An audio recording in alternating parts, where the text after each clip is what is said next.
እንዴት አላችሁ የተከበራችሁ አድማጮቻችን? ሰላምታችን በያላችሁበት ይድረሳችሁ። 433 ባራዳ ኤፍኤም 95.1 ማርቲን ኦዴጋርድ እና አርሰናል።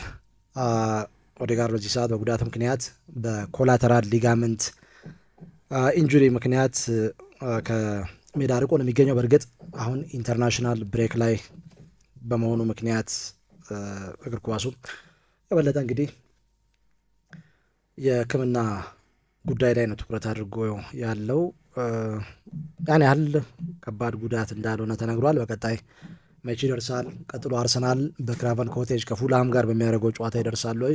የሕክምና ባለሙያዎች ብቻ ናቸው ይህንን የሚያውቁት። ክለቡ በቀጣዮቹ ቀናት ሊያሳውቅ ይችላል። ወደ ሪያል ማድሪድ በአስራዎቹ እድሜ አጋማሽ ላይ የሄደ ተጫዋች ነው። ወላጅ አባቱ እግር ኳስ ተጫዋች ሆነው ማሳለፋቸው ተጠቃሚ አድርጎታል። ሃንስ ኤሪክ ኦዴጋርድ እግር ኳስን ተጫውተው አሳልፈዋል። በቅርብ ርቀት ይከታተሉት ነበረ። ያም ተጠቃሚ አድርጎታል። ወደ ሪያል ማድሪድ ከሄደ በኋላ ግን እጅግ በጣም ተፈትኗል። በዛ እድሜ በውሰት ለ4 የተለያዩ ክለቦች ተሰጥቶ ከተጫወተ በኋላ አርሰናልን ጨምሮ በመጨረሻም አርሰናል አቅሙን ተመልክቶ በ30 ሚሊዮን ፓውንድ በቋሚነት እንዳስፈረመው ይታወቃል። ይህንን ኖርዌይ ተጫዋች እንግዲህ በዚህ ሰዓት ከአሌክዛንደር ሶርሎት እና አርሊንግ ብራውት ሃላንድ ጋር በኖርዌይ ብሔራዊ ቡድን ቁልፍ ሚና ካላቸው ተጫዋቾች መካከል አንደኛው ነው። የነ ጆን ካሪው፣ ቶሪ አንድሬ ፍሎው፣ ከዛ ውጭ ኦሊጎናር ሶልሻየር ትውልድ እጅግ በጣም ታላቅ እንደነበር ይታወቃል። በተለይ 1998 ዓለም ዋንጫ እና ዩሮ 2000 ላይ ኖርዌይ በተከታታይ ዓለም ዋንጫ ቀርባ እንደነበር የሚታወስ ነው። አሁን ሌላኛው ትውልድ በማርቲን ኦዴጋርድ እየተመራ እንግዲህ ምናልባት በዓለም ዋንጫው ላይ ስኬታማ ጊዜያትን ያሳልፋል ተብሎ ይጠበቃል። የዓለም እግር ኳስ እንግዲህ የበለጠ ከአዝናኝነት ወጥቶ ታክቲካዊ ጉዳዮች ላይ ሲያተኩር ቅርብ ጊዜ ብቅ ያለ እጅግ በጣም ድንቅ ተጫዋች ነው። በ10 ቁጥር ሚና እንደዚሁም ደግሞ በ8 ቁጥር ሚና በሁለቱ ሚናዎች ወደ ቀኝ መስመር አዘንብሎ መጫወት የሚያስችል ኳሊቲ ያለው ተጫዋች ነው ኦዴጋርድ። እድሜው 26 ነው። ከ2 ወራት በኋላ 27ኛ ዓመት የልደት በዓሉን ያከብራል። የብቃቱን ጫፍ እያሳየ በብስለት የሚጫወትበት ጊዜ ከፊቱ ያለው ጊዜ ይመስላል። ሚሊሻ ማርቲን ኦዴጋርድ አርሰናል ግን ደግሞ የተወሰነ ከጉዳት ጋር ተያይዞ ወጥ የሆነ አቋም ለማሳየት መቸገር። ስለ ማርቲን ኦዴጋርድ ምን መናገር እንችላለን? ያ ማርክ እንግዲህ የኖርዌይ እግር ኳስ ቅድም የጠራቸው በሙሉ ተጫዋቾች የአጥቂ ስፍራ ተጫዋቾች ናቸው። አሌክሳንደር ሶርሎት፣ ኤርሊንግ ብራውት ሃላንድ፣ ጆን ካሪው፣ ቶሪ አንድሬ ፍሎው፣ ሶልሻየር እነዚህ በሙሉ አጥቂዎች ናቸው እና አጥቂ ለማፍራት ብዙ ሲቸገር አናውቀውም የኖርዌይን እግር ኳስ። በኦዴጋርድ ደረጃ ያለ ግን ባለ አይምሮ ከኳስ ጋር እንዲህ በምቾት የሚጫወት የበለጠ አይምሮ ነገሮችን የሚቆጣጠር በቴክኒክ የላቀ አማካይ ብዙ አናስታውስም በኖርዌይ እግር ኳስና የተለየ ታለንት እንዳለው አውቆ ነው ሪያል ማድሪድ በወጣትነቱ ይህንን ተጫዋች የወሰደው። ሪያል ማድሪድ በለጋ እድሜያቸው ከተለያየ ቦታ ተጫዋቾችን እየወሰደ ትርፋማ መሆን ጀምረዋል። እንግዲህ ከኦዴጋርድ በኋላ በቪኒሺየስ ጁኒየር፣ ሮድሪጎ ይህንን ተመልክተናል። የሪያል ማድሪድ አንደኛው የዝውውር ሂደት አካል ይመስላል ማለት ከኮንትራት ነጻ የሆኑ ጥራት ያላቸውን ተጫዋቾች ከተለያየ ክለብ እየወሰደ ቡድኑን የሚገነባበት አንደኛው መንገድ ነው። ሁለተኛው መንገድ ቅድም ያነሳ ነው ይመስለኛል እና ያ የተጀመረበት ተጫዋች ማርቲን ኦዴጋርድ ይመስለኛል። ማርክ ወጣት ነው። ፖቴንሻሉን በደንብ ተመልክተው ነው ወደ ሪያል ማድሪድ የወሰዱት። ግን ደስተኛ አልነበርም። ብዙ ድሎች ብዙ አያገኝም። የበለጠ ወደ አርሰናል ከመጣ በኋላ ነው ሜዳ ላይ ተደጋጋሚ እድል ሲሰጠው ኳሊቲ ጎልቶ ይወጣው። ሉካ ሞድሪች እና ቶኒ ክሩስ የነበሩበት ዳኒ ሴባዮስ የነበሩበት ጊዜ ዳኒ ሴባዮስ እንኳን በቂ መሰለፍ እድል ለማግኘት ተቸግሮ ወደ አርሰናል በውሰት እስከ መምጣት ደርሷል እና በሳቱ ለነ ዚነዲን ዚዳን ወይንም ደግሞ ለነ ካርሎ አንቸሎቲ በጣም ፈታኝ ጊዜ ነበር። ይህንን ጥምረት ሰብሮ መግባት ለአንድ ታዳጊ ቀላል አይደለም። ከዛ ጋር ተያይዞ ብዙ ተፈትኗል ማርቲን ኦዴጋርድ። ወደ አርሰናል ከመጣ በኋላ ግን በየውድድር ዘመኑ ከመጣበት ጊዜ ጀምሮ ሲያድግ ተመልክተናል። ማርክ 2021 በ14 ጨዋታዎች ላይ ነው የመሰለፍ ዕድል ያገኘው። ያስቆጠረው 1 ጎል ብቻ ነው። 2 ኳሶችን አሲስት ማድረግ ችሏል። የሪያል ማድሪድ ውሳኔ ትክክል ነው፣ ኦዴጋርድ ገና ነው የሚያስብል አይነት ሀሳቦች ይሰነዘሩ ነበር በወቅቱ። ግን ማርቲን ኦዴጋርድ በሁለተኛው ሲዝን ጥሩ እድገት ነው ያሳየው። በእንግሊዝ ሁለተኛው ቆይታ 2021-2022 በቋሚነት የፈረመበት ጊዜ በቋሚነት ለአርሰናል ፈርመዋል።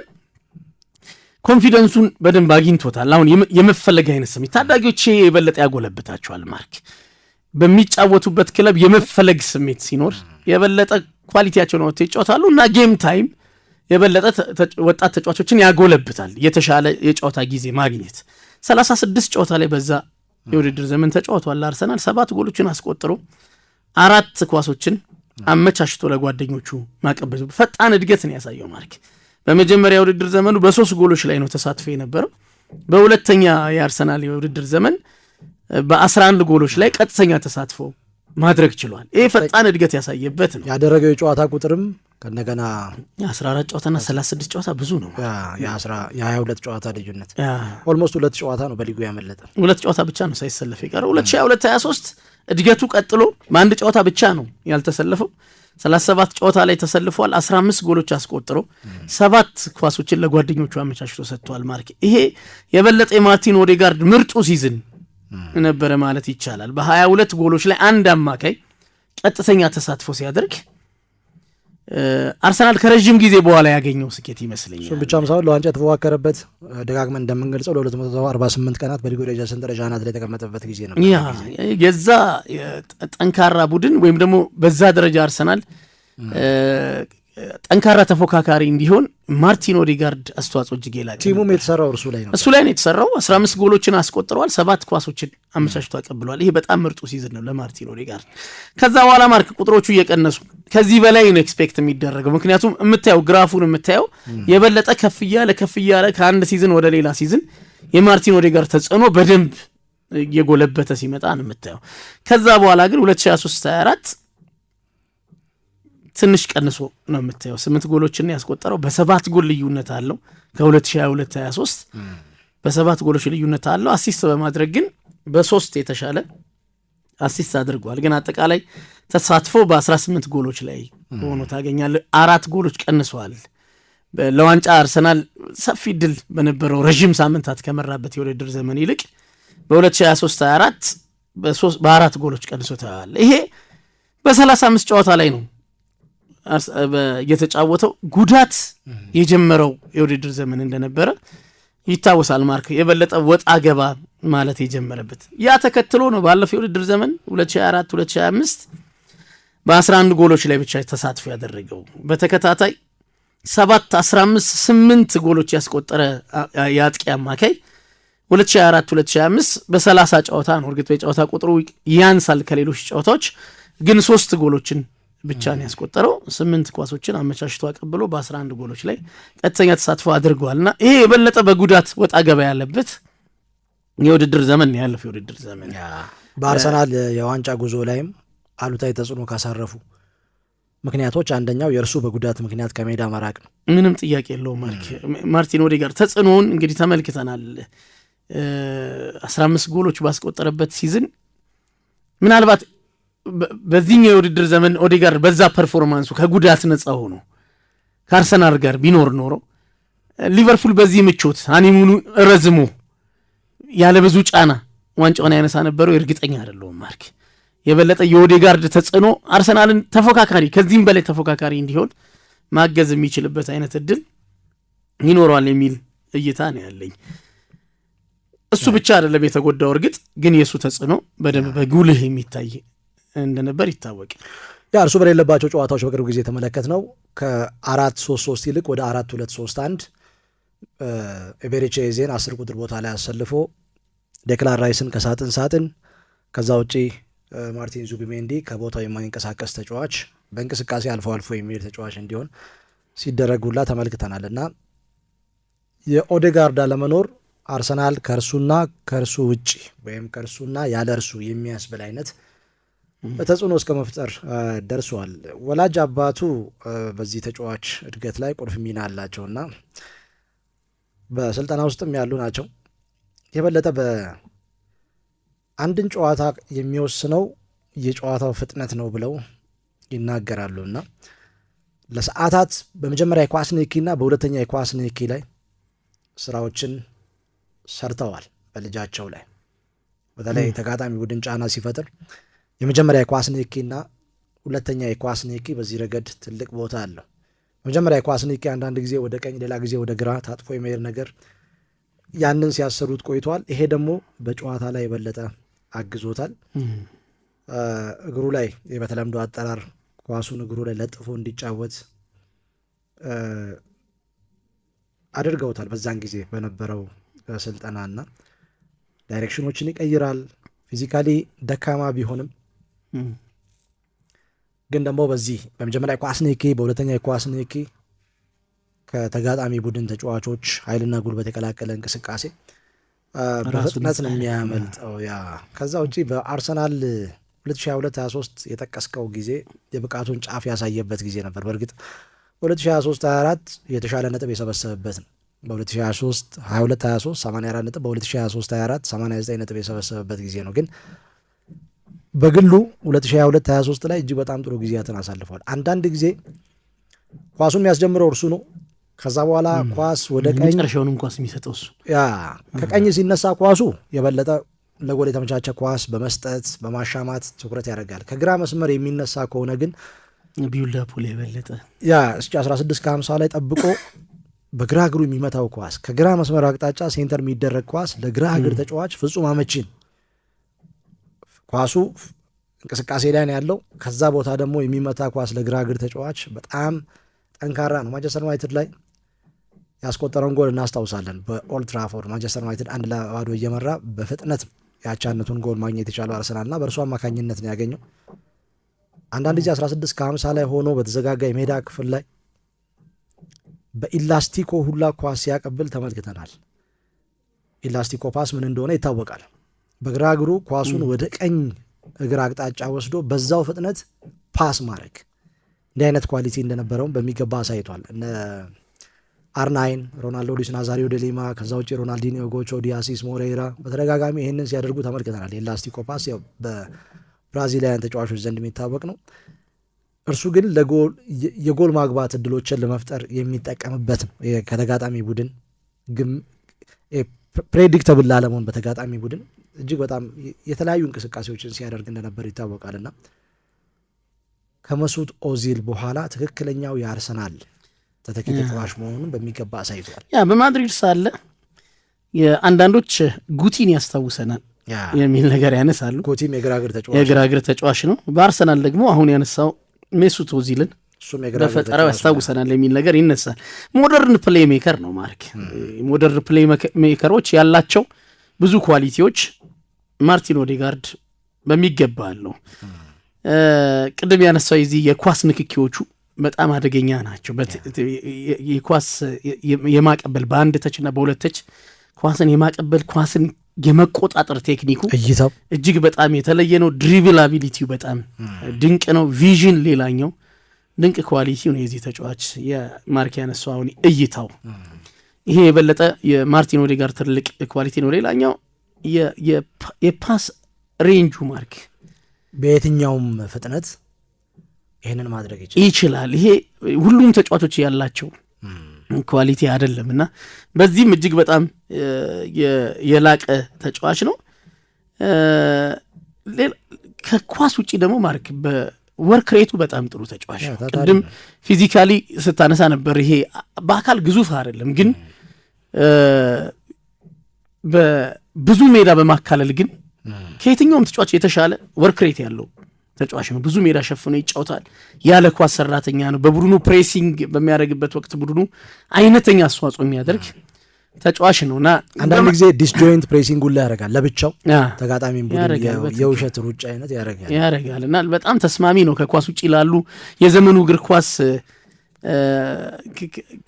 ኳሊቲ ካላቸው በቴክኒክ ከላቁ ተጫዋቾች ያጣውን ነገር የሚያገኝበት አይነት ተጫዋች ነው። ብዙ ጊዜ አሰልጣኞችና በቴክኒክ የላቁ ተጫዋቾች መካከል ያለው ግጭት ከኳስ ውጪ ያለ ስንፍና ነው። ኳስን እንድናገኝ ኢቭን ፓሲንግ ላይን በመዝጋት እንኳን አስተዋጽኦ አታደርጉም ነው አንዱ የሜሱት ኦዚል ችግር ተብሎ የሚነሳ ያ ነው። እርግጥ ሜሱት ኦዚል ታታሪነት ይነሳበታል።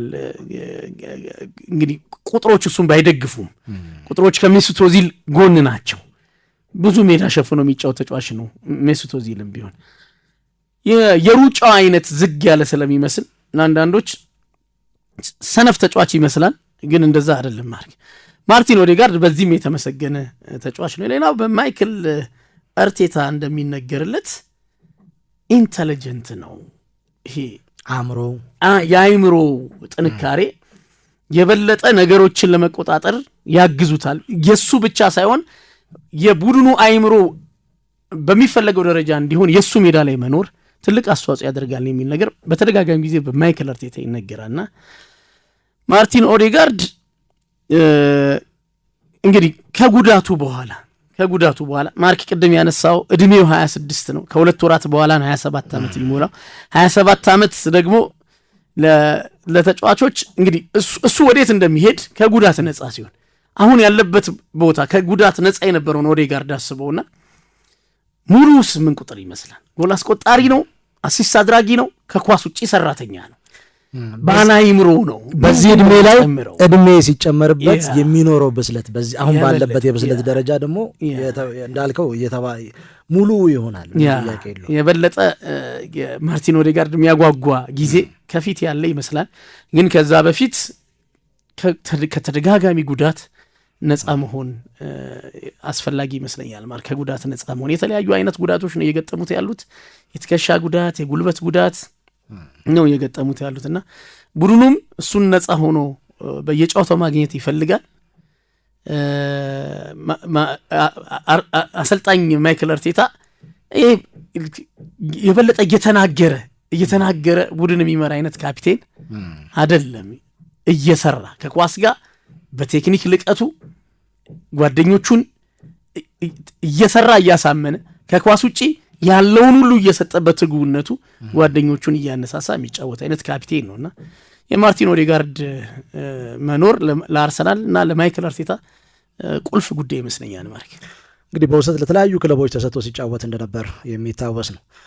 ሄሬንቬን ይሄ በሆላንድ ሊግ የሚገኝ ክለብ ነው። ቪትስ አርኔህም በተመሳሳይ በሆላንድ፣ ሪያል ሶሴዳድ፣ አርሰናል የተለያዩ የአገራት የእግር ኳስ ባህልን በልጅነት እድሜው በውሰት ተሰጥቶ ሲጫወት ተላምዷል። እንግዲህ ፊዚካሊ ፊት እንደሆነ ጥያቄ የሚነሳበት ጉዳይ አይደለም። የስታሚናው ደረጃ ጥንካሬ ምናምን የሚለውን ትተን እንዲህ አይነት ተጫዋቾች ደግሞ ግድ ይላቸዋል። ምክንያቱም የመጨረሻዎቹ 30 ሜትሮች ላይ ብቻ አይደለም የሚጫወቱት። አንዳንድ ጊዜ በጥልቀት ወደኋላ ተመልሰው ከተከላካይ ጭምር ኳስ መቀበል፣ ኳስ እየነካኩ ስፔሶችን መፈለግ ስራቸው እንደሆነ ምንም ጥያቄ የሚነሳበት ጉዳይ አይደለም። እንግዲህ የበለጠ በሶስት ሚድፊልድ ለሚጫወት ተጫዋች ያለው አቅም እጅግ በጣም ከፍ ያለ ነው። አሁን ከጎሎች ጋር ብዙም እየታረቀ አይደለም። ለጎል የተመቻቹ ኳሶችን ማቀበል ላይ ትኩረት አድርጓል።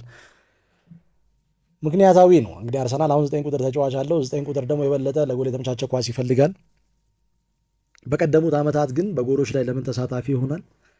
ምክንያቱ ደግሞ ግልጽ ነው። በአስተኛ 9 ቁጥር ሚና ነበር አርሰናል ሲጫወት የነበረው በካይ ሃቨርትዝ፣ በገብርኤል ጄሱስ፣ አንዳንዴ በሊያንድሮ ትሮሳር ሲጠቀም ነበርና ይሄ ደግሞ ጎሎች ከተለያየ አቅጣጫ እንዲቆጠሩ ተጫዋቾች በጎሎች ላይ ተሳታፊ እንዲሆኑ ከአጥቂው ብቻ ጎሎች እንዳይጠበቁ የሚያደርግ በመሆኑ ምክንያት እንግዲህ በዚህ በኩል አሁን የበለጠ ለጎል የተመቻቸ ኳስ እያቀበለን ያለው አሁን ባለው ሁኔታ ቡድኑ የእርሱ ጥገኛ ነው ማለት አይቻልም። ያለ እርሱም እንግዲህ በሌላ የጨዋታ መንገድ እያሸነፈን ያለው ይሄ ደግሞ ከጫና ነፃ ሆኖ እንዲጫወት እድል ይሰጠዋል። በእርግጥ እሱ በሚኖርበት ጊዜ ብዙ ኳሶችን የሚነካካው ኦዴጋርድ እንደሆነ ግልጽ ነው። ዞሮ ዞሮ እንግዲህ ማርቲን ኦዴጋርድ አሁን በጉዳት ምክንያት ጉዳቶች የተደጋገሙ ነው ያሉት።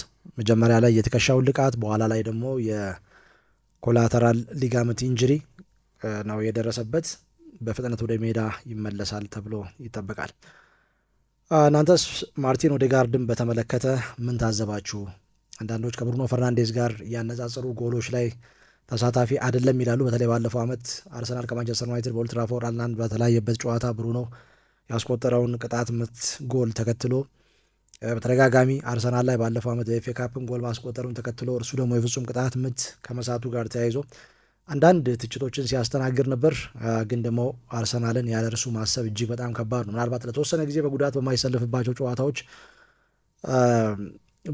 በሌላ ተጫዋች መሸፈን ሊቻል ይችላል፣ ግን አመቱን ሙሉ በጉዳት እርሱን ማጣት ወይም በአመዛኙ የጨዋታ ጊዜ እርሱን ማጣት ቡድኑን ዋጋ እንደሚያስከፍል ጥያቄ የሚነሳበት ጉዳይ አይደለም። የቆመ ኳስ አጠቃቀሙም እጅግ በጣም ድንቅ ነው። ከማዕዘን ምት፣ ከቅጣት ምት ሁሉም ኳሊቲ ያለው ተጫዋች ማርቲን ኦዴጋርድና አርሰናል ሀሳብ አስተያየት አድርሱን፣ ሰብስክራይብ አድርጉ። በየጊዜው እንደዚህ አይነት መረጃዎችን ወደ እናንተ የምናደርስ ይሆናል። እናንተስ ስሜታችሁ ምን ይመስላል?